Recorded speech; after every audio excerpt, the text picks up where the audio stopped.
Matcha Cake. Welcome back to our channel. Today we're gonna make a super simple and super delicious, a very good combination between bitter and sweet matcha cake. And we're starting right off by preheating our oven up to 170 degrees Celsius. Then add your baking paper into a bread form, and now we're ready to start on the cake. Add your sugar and butter into a bowl and whisk them together until well combined. When done with that, add in 1 egg and whisk it well in before adding in the next, and repeat 3 times.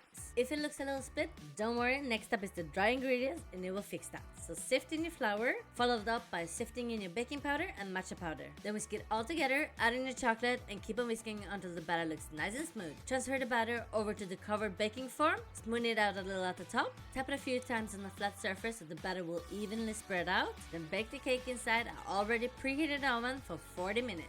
When 40 minutes have passed, use a toothpick or chopstick to see if it's ready in the center. With nothing stuck on your stick, it's ready. This cake is best when it's still hot, so don't wait too long before cutting it up into pieces and serving it. It's quick to make and super delicious with a really nice combination of bitter matcha and sweet chocolate. Super soft cake for you. Give this recipe a try, give us some feedback. Thank you so much for watching this video, and we'll see you in another video tomorrow.